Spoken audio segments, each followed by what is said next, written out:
Cool. An ymbehes bas yn camigalodd sy'n new et feddynoig myth e lain cwn o gadaf hasinia awn. Cwni chi fyd a hynny'n, cwni chi et na dyniad o'n panig sy'n, ys horaf eid colar ein yn new gydag a sy'n sydd yn multilassing. In life and in death, in past and present, land and at sea, calm days and rough, we are here. Remember who we are, remember the people from which we came, and bring them with us today that our ancestors would be proud. Sanchanka Sanya Don Shah, in the tongue that this land knows best, Tihe Maori Ora. Tēnā koutou katoa, Vulgative, welcome everyone to Soil and Soul with Alistair McIntosh. My name is Danny Pickering. I'm Pākehā. I was born at the foot of Maunga Thau on Ngāti Whātua lands in Tamaki Makaurau, Auckland. Currently residing in Te Whanganui Ātara, where Te Atiawa and Ngāti Toa are mana whenua.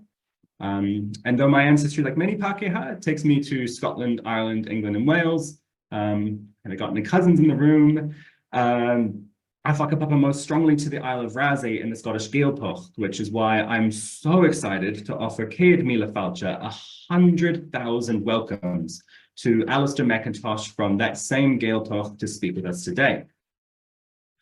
Before we get stuck in though, a little bit of housekeeping.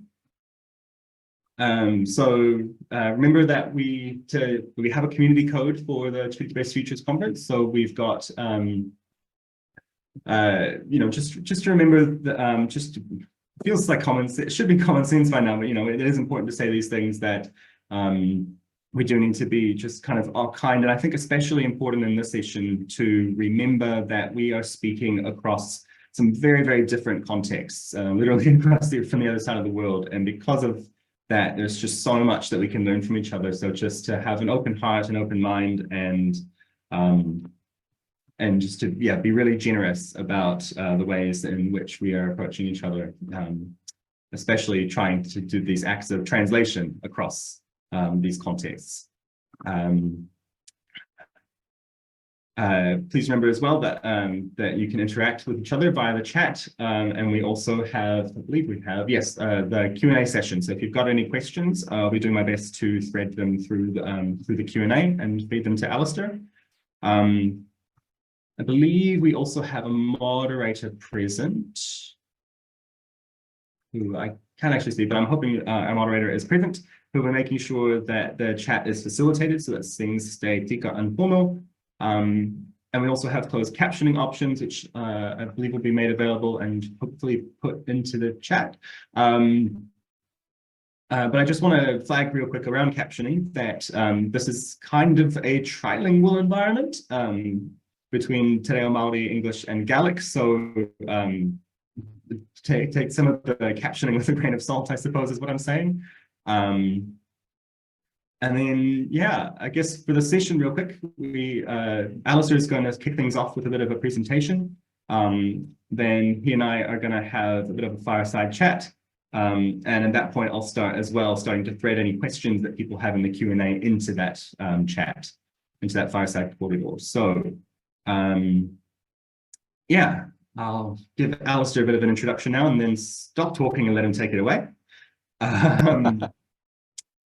So yeah, I'm really excited to have him here with us because as far as I'm concerned, he kind of really has done it all. His work runs the gamut of writing, research, and activism around cultural heritage, moral philosophy, land rights in the Scottish context, and so much more that I think really resonates with many of the struggles that we're concerned with this conference and in the Aotearoa New Zealand context.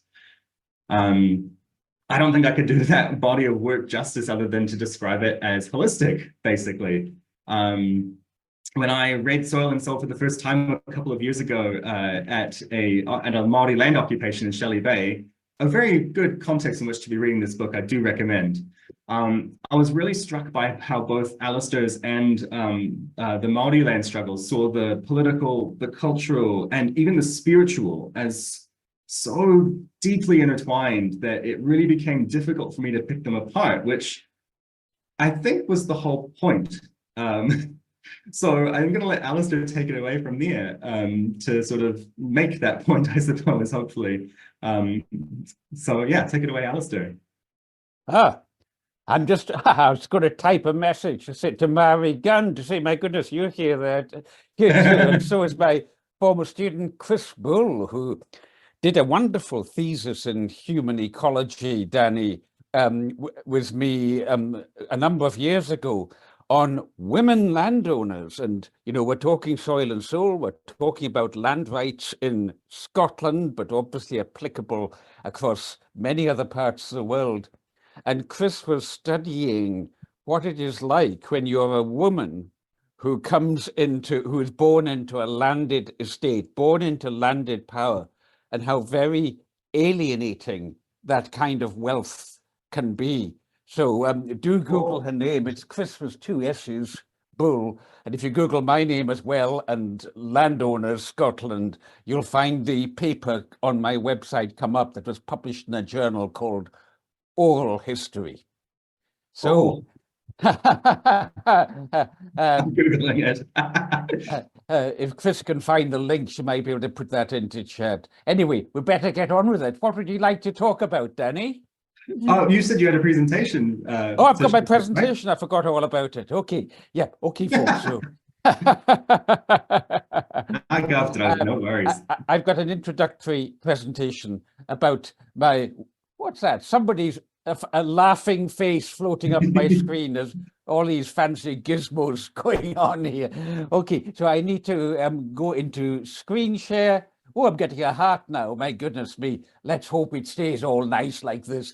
Here we go. So I'm going to share my presentation here and try and ignore all these love hearts and things that are floating up. I hope you can see that okay. You can minimize your what you're seeing of me on your screen, and just going to do that with you. So I'm going to talk about my book, Soil and Soul. I'm going to focus especially on the land reform aspect of it, but also the importance in my development of exposure to the South Pacific. So let me get going and show why and explain why I've got a map here showing both Papua New Guinea and other parts of Melanesia over there on the right, and Indonesia here, but specifically I have to be careful politically how I refer to this because of sensitivities with this work. Shall we just say the provinces of Papua and West Papua in Indonesian New Guinea, the relevance of which will become apparent. Now, folks, I'm going to go very quickly through these slides. I'm going to whiz through them because I'm just going to give you an impressionistic sense of what we're talking about. Danny, please do feel free on behalf of those who are present. Please do feel free to butt in and ask any questions of clarification. And if I forget myself and start talking too quickly, please put me right. Okay, so I want to talk about community.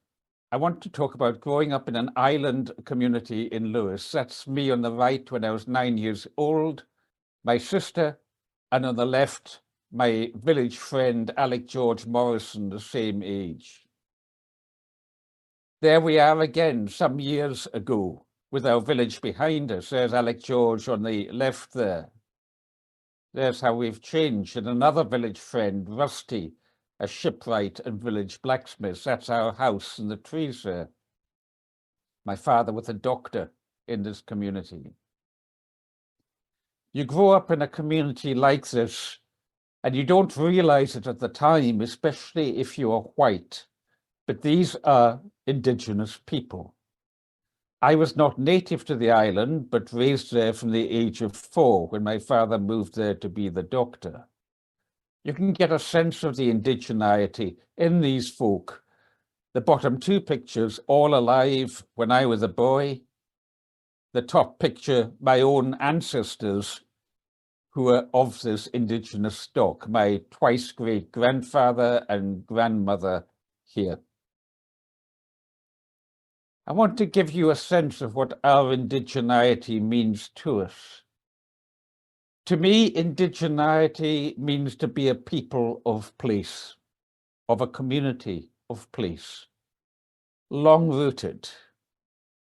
I distinguish in my work between being native to a place and being indigenous.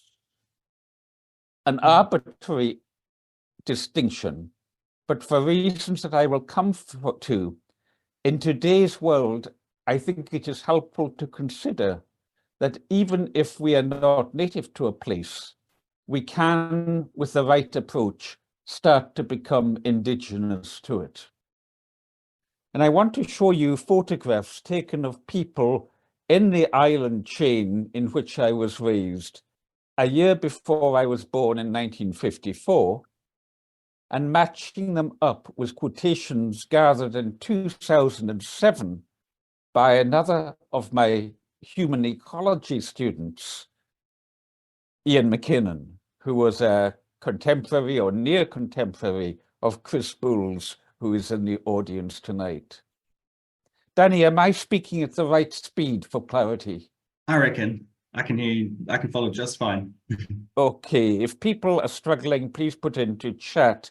And Danny, I'm not watching the chat as I go because I need to focus on what I'm saying. So, no worries. I'm seeing some thumbs up. Put your thumbs down if I'm going too fast. Am I seeing any thumbs down? No, that's good. Well, if I'm going too fast, just send a chat to Danny, and Danny, you interrupt me. Yep, I can do that. So these are quotes from people living in 2007, matched with pictures from 1954. And if you're a Maori or other Pacific Islander, just consider how similar this might be to your situation.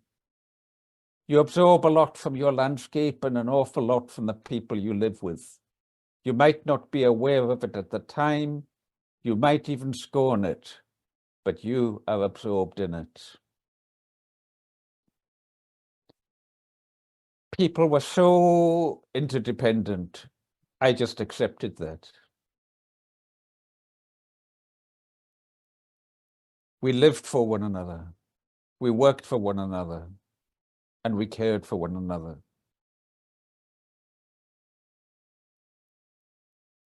What you are is your community. And if it sounds like another world, especially because it is a white person's world, the whiteness, I would suggest, is only skin deep in this situation. If it sounds like another world, there is that little girl in 1954. Oh, I've missed the picture. Oh, I'm sorry, I've missed a slide. But I had a picture of her today, a mature woman of about my own age, slightly older than me, living in Fort William. These people, some of these people, are still with us today.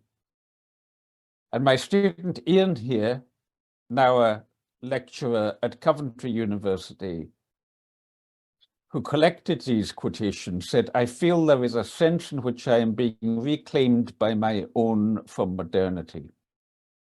The deep, comfortable feelings of connection and love that I feel in the presence of these people is an urgent cosmic signal to grow upwards. Now, in Scotland last year, I think it was, Danny connected with some of his own ancestral people in this part of the world. His people's island, Vassy, is just off the Isle of Skye, which is neighbouring my island, the island of Lewis. You had a chance to meet Ian, actually, as well. Aye, yeah. and you'll have seen, Danny, the way in which I would say we are decolonising and re-indigenising here in Scotland. Did you get that sense while you were in Scotland? Oh, the question's on me. Wow. Yeah, especially with my sit down with Ian, I was just so, I'm really struck by his language here around reclaiming, or not him doing the reclaiming, but feeling reclaimed. Because that was my experience there, meeting him, as well as like being where we met, which was at Salmorostic, the Gaelic Language College, which for our Aotearoa audience is a bit like Te Wānanga o Aotearoa, but for the Scottish Highland context.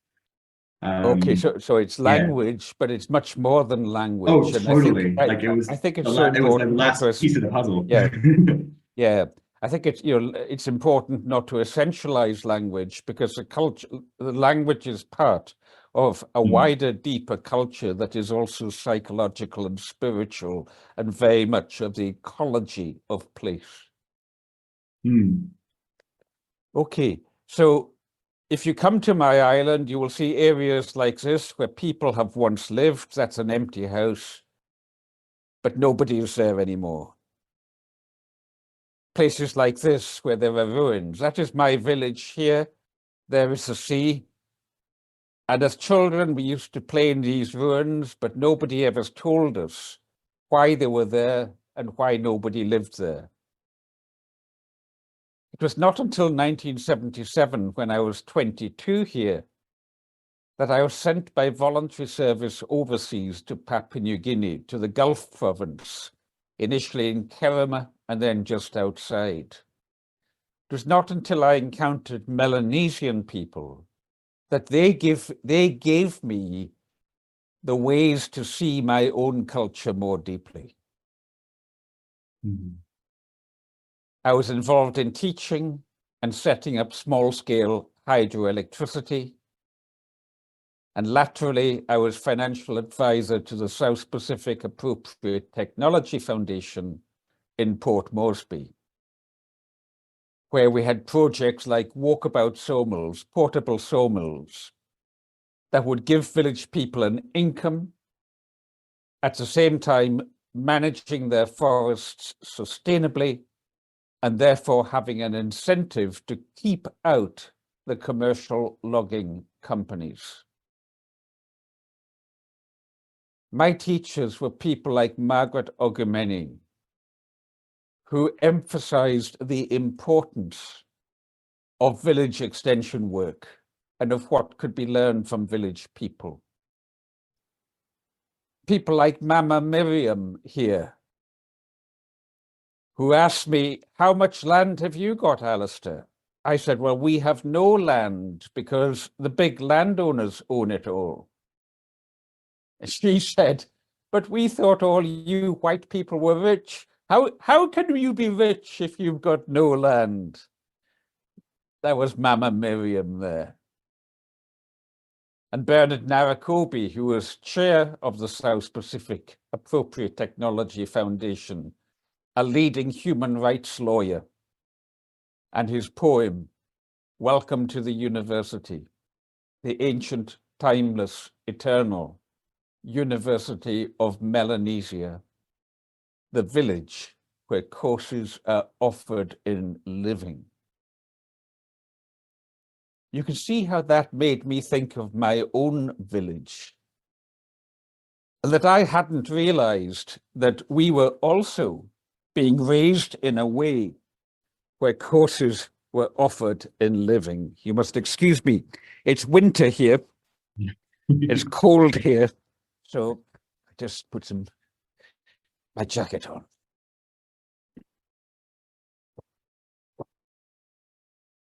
Melanesia is the very black-skinned Pacific Island people of Papua New Guinea, West Papua, New Caledonia, Solomon Islands, that kind of area. Now, I learned while I was there that human ecology is a study of plant and animal communities. Human ecology is a study of human community. I learned that it has 3 dimensions. That of soil, community with the earth. That of soul, community with the inner life, the spirit, the self, God, however you would understand deep psychological and spiritual life. And when I call my book Soil and Soul, Satish Kumar of Schumacher College said, you know, we could add another one to that and make it society. Because society is not the same as community. Society is one part of this fullness of community with the earth, and I would suggest with the divine. I got back from Papua New Guinea after a second 2-year period there in 1986, and land reform was on the agenda in Scotland because over half of Scotland was owned by less than 500 people, and these people controlled what could happen on the land. I started to learn our history, that the reason for those empty places that I showed to you earlier is that the people had been evicted from the land in the 18th and 19th century. They had been sent away by landowners who wanted to use the land to make profits from sheep farming or from deer hunting estates. And now the latest one is giant wind farms, all without, or mostly without, reference to the people. So the reason you get so many Scottish people in Aotearoa or Turtle Island is that so many of them were sent away or because of poverty chose to leave. The British state literally sent gunboats in to enforce the will of the landowners. This is in the Isle of Skye in 1885. And so a world was created, not just in Scotland, but across so much of the world, of a division between rich and poor, between surplus and destitution.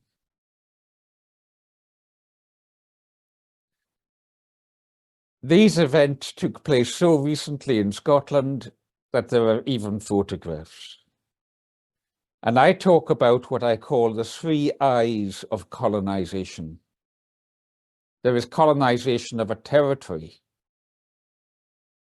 like when the British took over New Zealand, Aotearoa. There is internal colonialism, a term used by sociologists when a rich area of a state dominates a poor area and extracts resources. But what is most important in my work and what I explore in Soil and Soul is what I call inner colonization, colonization of the soul, psychologically and spiritually. And in my work, decolonization starts from that level of depth. Again, it is something I learned first in Papua New Guinea from Melanesian people. Oh, what's happened?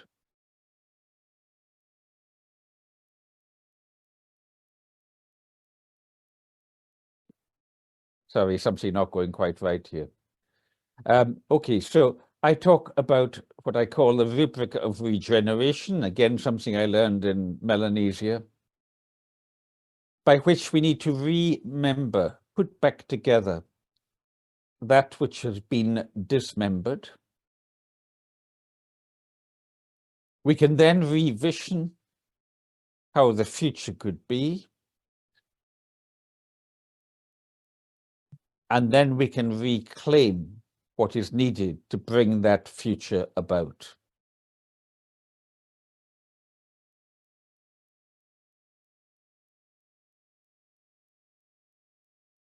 In doing this work, in reclaiming one's place, one's identity, one's people, it is very important not to leave out those people who have newly arrived in a place. And so part of my work and the work of the Center for Human Ecology has been about racial integration. I know that this series of seminars is about overcoming racism.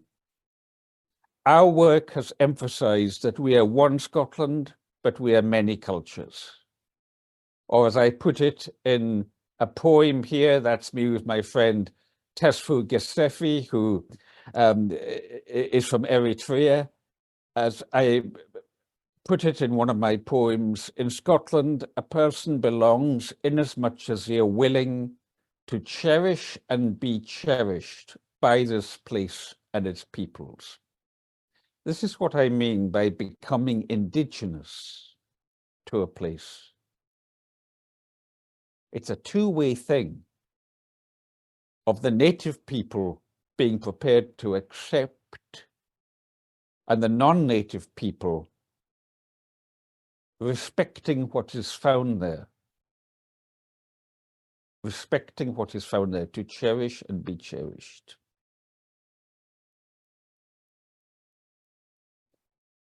When I came back from Papua New Guinea, I found that the island of Egg, which is a 7,000-acre, 2,400 hectare island in the Hebrides, was for sale. And I was contacted to help to try and free it from landlordism. It was owned by one rich man, like many estates in Scotland, Keith Schellenberg here. And this man here, who is a crofter, or was a crofter, he's dead now, Tom Forsyth, came to see me and suggested that we set up a legal entity, a charitable trust, to challenge private land ownership here.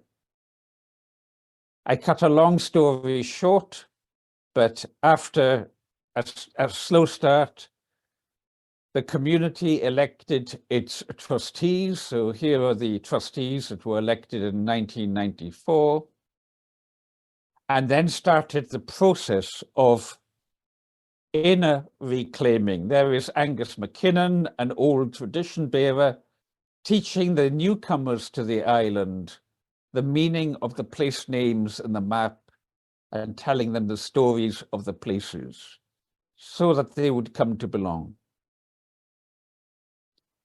Our meetings could be very difficult. You can see the amount of alcohol on the table there because the landowner threatened to evict people for this revolution. Now they keep the alcohol till after the end of the meetings. But in those days, you can see how stressed that meeting is because of the eviction threat. Here's the newspaper headlines at that time. Notice how we made use of the media to drive our campaign forward. It became what the press called a land rights revolution on Egg. This was 1997. And we managed to raise £1.6 million from 10,000 donations worldwide. And in June 12th, 1997, we purchased the island back into community ownership. Now, why did we have to do that? We had no alternative but to work through market structures. However, we engaged market spoiling. The owner had hoped to get 3 million. He only got half of that. Why? Because we took a lesson from other indigenous peoples. We created a situation where the natives were restless, where there was a little bit of trouble up country. So that is the power of the Egg story. Let's crack it appeal.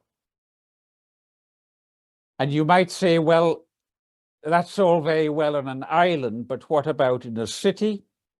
I'm speaking to you from Govan, which is a poor area in Glasgow, a lot of poverty, a lot of drug abuse, alcoholism, mental health issues, etc. And this is our urban project, the Gal Gael Trust. The Gal are the strangers, the foreigners, the incomers. The Gael are the heartland people, the native. Today, we say we must all be Gal Gael. We must all become indigenous to care for this place.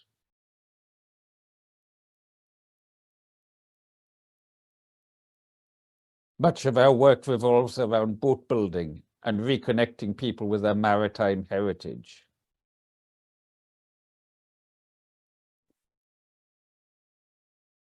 Our people have built a community garden.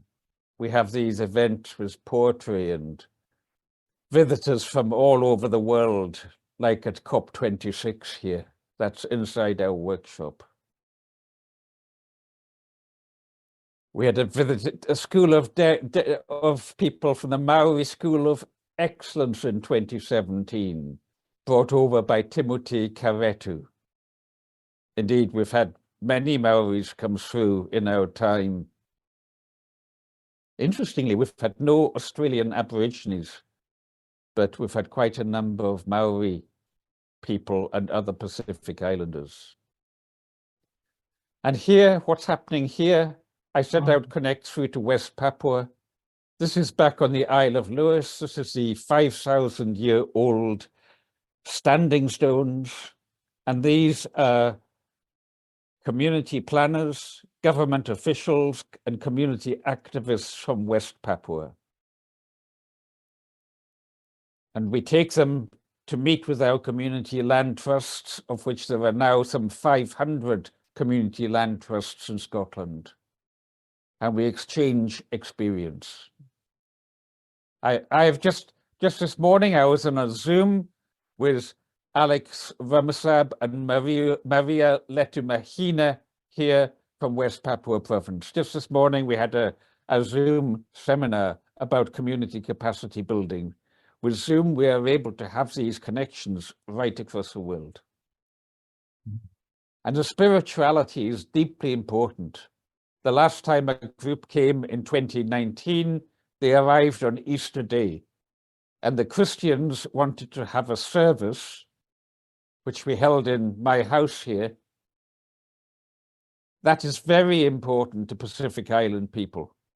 You know, many white organizations do not understand the importance of the spiritual to Pacific Islanders, and they miss that level of depth. But we did it in a way that respected traditional religion. Notice the eagle feathers up here. And in a way that also respected that some of the people were Muslims, being Indonesian.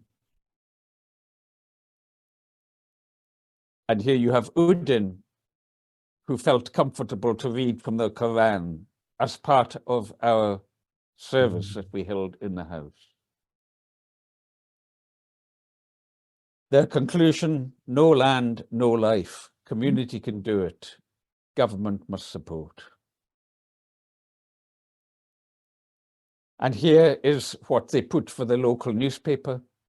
We have seen that people here in the Scottish Islands have two things that make their communities work: love and a sense of ownership. The land in Papua is more productive, but because these people love so much, it holds it all together. They're happy to live for other people and not just for themselves. They understand that land is God's creation. In other words, they understand that it is about soil and soul in order to create a good society. Wow. There you are, Danny. That's an introduction. Yeah. Oh God. Good Lord. Just a little bit floored.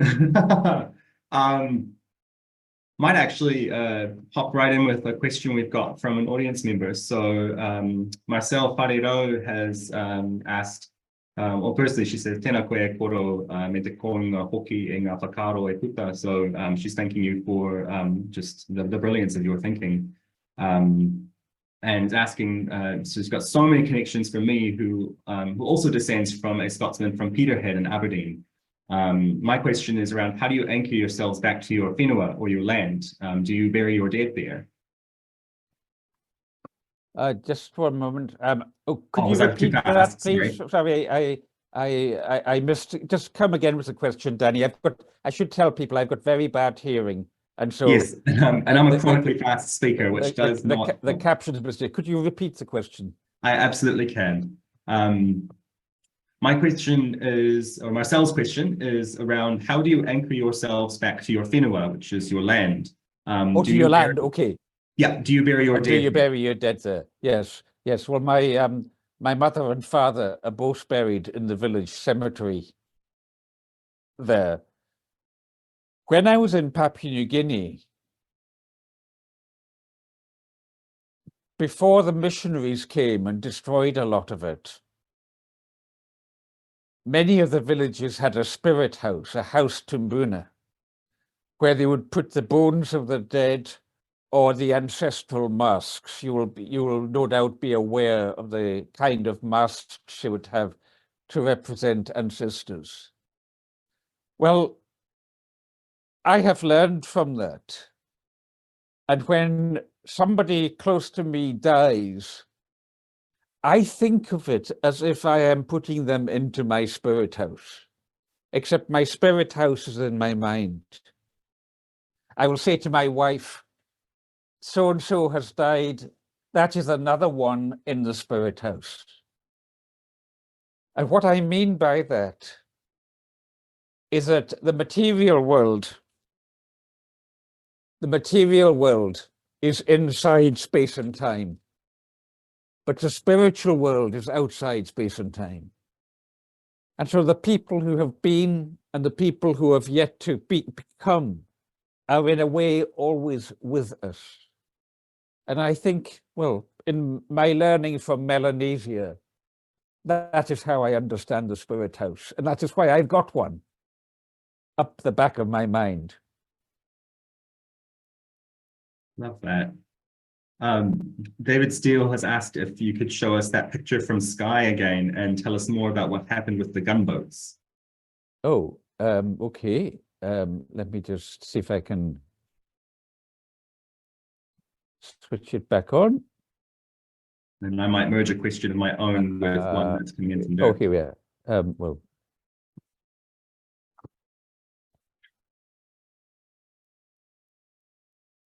okay, so there's two pictures. Oh, where is it? Oh, The green button, share screen. hang on. Okay, are you seeing that? Okay, so what's happening? Sorry, I've got too many things going on my screen. What's happening here is that you've got a family represented. This is in a newspaper from the late 19th century.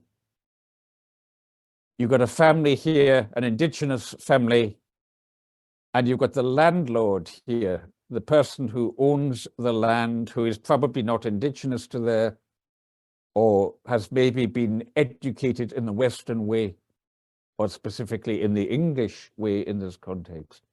And he's sending them away, he's sending these families away on the emigrant ship. He's getting rid of them. And then when they resisted, this is from the Illustrated London News of 1885. And the captions here say, gunboats off Skye, Sheriff Ivory, the Procurator Fiscal, the legal agent, and the Chief Constable of Police approaching Portree, the capital of the Isle of Skye, on the steamship Loch Eel.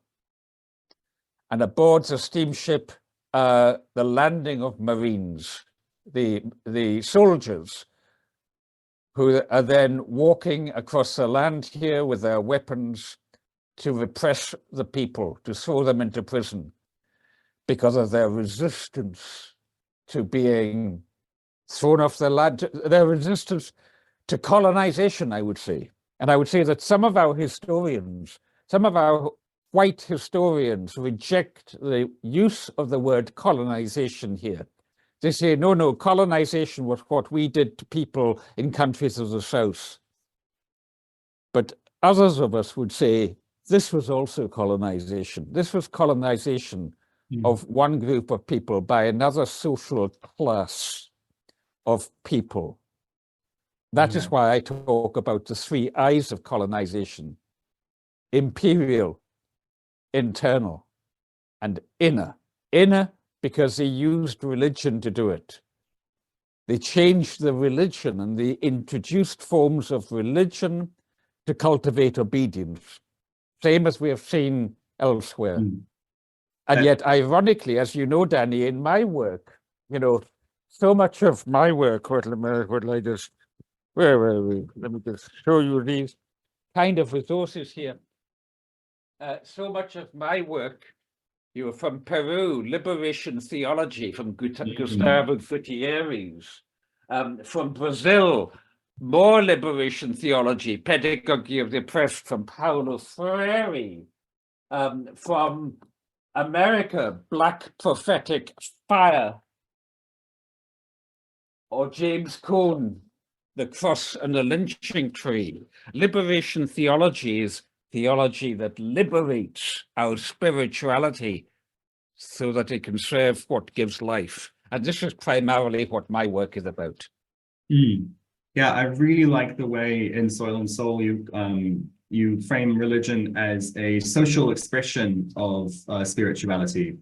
And just I feel you're actually segueing into the next question we had here from Dirk, so Dirk wants to know about sort of the dark and colonizing parts of religion, and especially Christianity, which also, yeah, I feel like really speaks to there's one of the not to create distance and difference, but like there's a lot of difference in the way that like Christian missions and stuff play out in the Pacific and compared to the Highlands, but there's also some similarities, right? Where it'd be really cool if you could pick that stuff out a little more for Dirk. I'm seeing that Dirk there, he's asking what to do with the dark and colonization part of religion, especially Christianity. Well, I think you have to grab it by the horns. This morning I was running this series of workshops, a short course on community capacity building for Papua. And we have been working with just these issues. I mean, I was using the passage in Jeremiah 32, where Jeremiah's people, the Israelites, are being oppressed by the Babylonians. And what does Jeremiah do? He goes and buys a field. He buys a field. They're about to be sent into slavery for 70 years, but he goes and buys a field. And then he calls the whole community around. And this really impressed the West Papuans. He called the whole community around to witness the fact that the title deeds were buried in a field so that they would remember that they would come back to their land. Now, this is how you do liberation theology, especially in a South Pacific context. Using scriptural material like that revolutionizes it. These people, I was with about 20 people in West Papua this morning. They were saying this revolutionizes how they look at the Bible. So as you said, Danny, I see religion as being the social expression of spirituality, but we have to keep on calling it back to that essence of spirituality, that direct experience, and that social gospel. It doesn't say my kingdom come on earth as it is in heaven. It says thy kingdom come. It doesn't say give me my daily bread. It says give us our daily bread. It is a social gospel that we're talking about. You must forgive me. I'm crossover with this morning's session with the I was 4 hours on Zoom with the West Papuans this morning. But this is what I do. This is the kind of work I do, and this gives people an inner strength that helps them to inner decolonize. Oh yeah, more than fine. Thank you. Got quite a few questions coming in now from the Q&A and the chat, and I think a couple of them are themed quite similarly, where I think a lot of us in the settler colonial context are very confronted with this contradiction between the fact that our ancestors, those from the Scottish Highlands in this particular case, were cleared, and we were colonized ourselves. And I've read a fair bit of Ian McKinnon's writing on that, which really helped me clear it up for me. Houston, in no uncertain terms, the people doing the colonizing in the Highlands called it colonization. So if our ancestors experienced that, like my great-great-great-grandfather Neil MacLeod and Razi, how could we go on and do the same thing to other people? It's such an important question. I pose it all the time. Why is it that so often the oppressed become the oppressor? Exactly. Well, I think, this seminar series is about overcoming racism. So this is where we have to get into the psychology of how racism comes about, how prejudice comes about. That is why I study people like, you know, these Black liberation theologians that I have just pointed out with him. Yeah.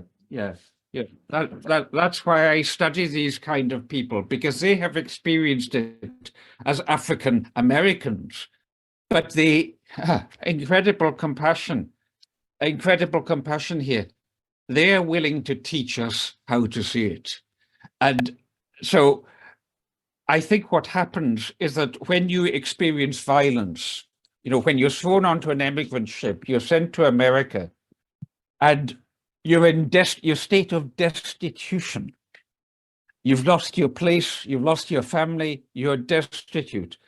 Your wife possibly has to turn to prostitution. You join the army and you end up killing Native Americans. How can that happen? Because you have no choice, and then you justify it. Paulo Freire here. Paulo Freire talks about cultural invasion, in which the invader, the colonizer, tries to make the colonized think like they do.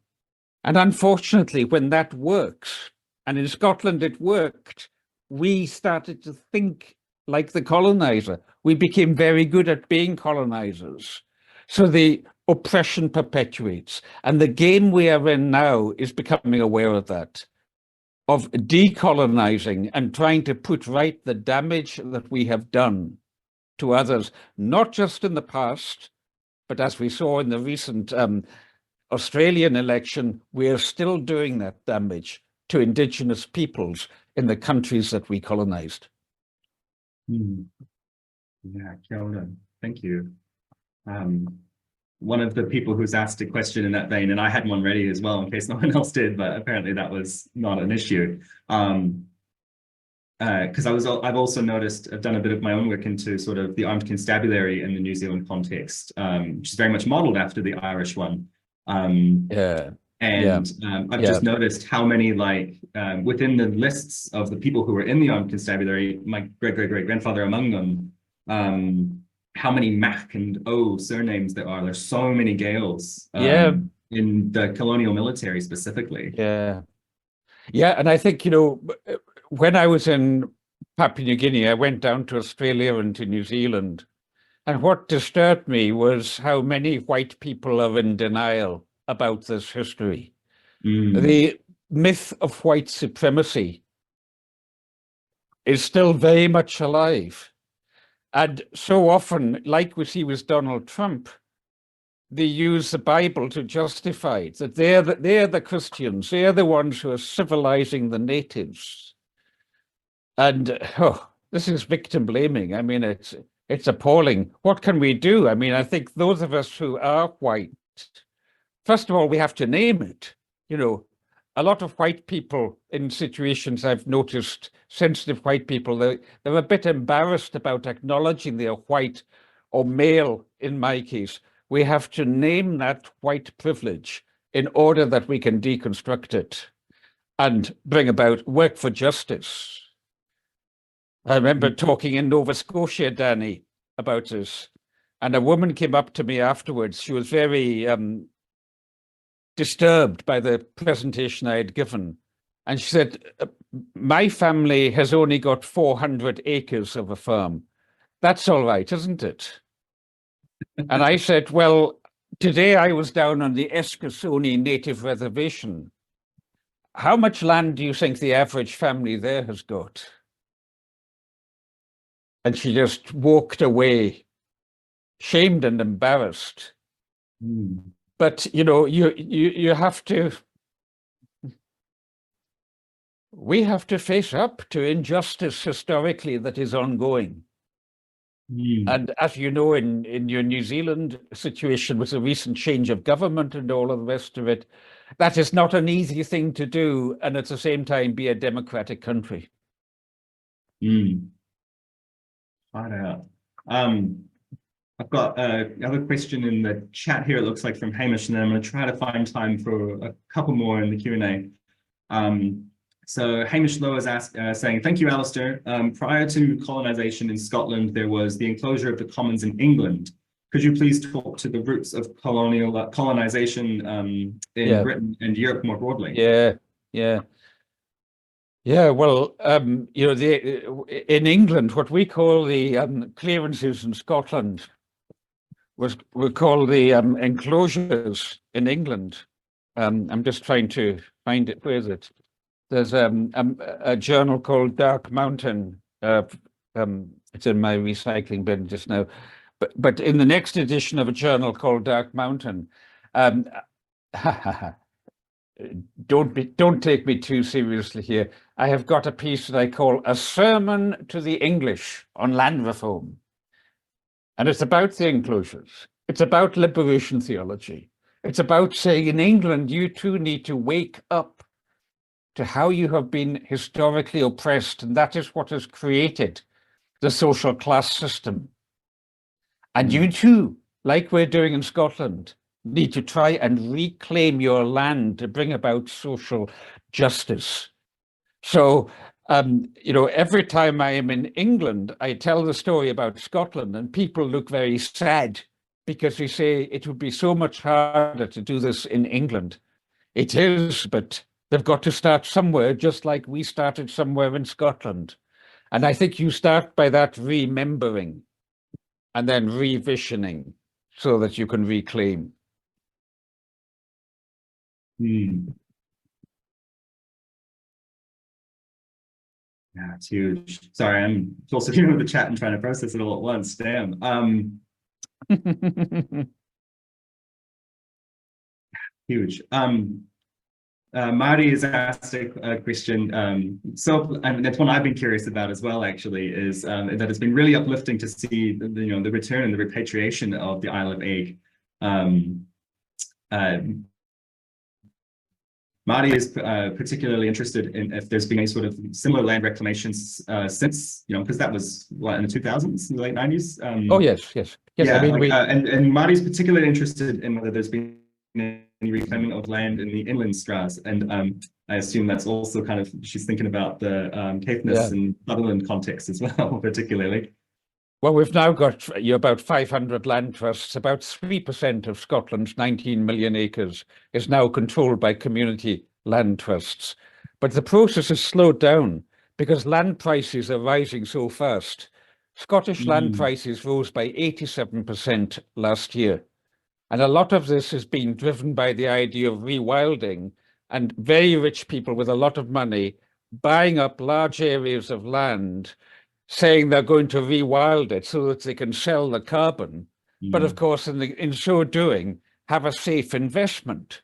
If you look at the countries in the world that are safest from climate change, where you can buy land, it is places like New Zealand, Canada, Scotland and Ireland. And in Scotland, there is no control over what, there's somebody saying this is exactly what's happening now in Aotearoa. In Scotland, there is no control over this kind of investment. Yes, in Aotearoa, I think you've got that Peter Thiel guy who is doing this. Oh yeah. You need to see these guys coming because they're hiding behind ecology. I mean, these people are living the kind of lives that are driving climate change. They're the ones with the private jets and so on. And then they're piling money in, saying, we're being the good guys. We're going to rewild nature. What does rewilding mean? It means you put a big fence around it. Nobody's allowed to go in except to shoot the deer. It sterilizes the land from community use. And in order to sell the carbon credits, you've got to keep it like that in perpetuity. They're deciding on the future of our land. In my view, that's not acceptable. I am all in favor of ecological restoration where communities are doing it, but not when private moneyed interests are doing so.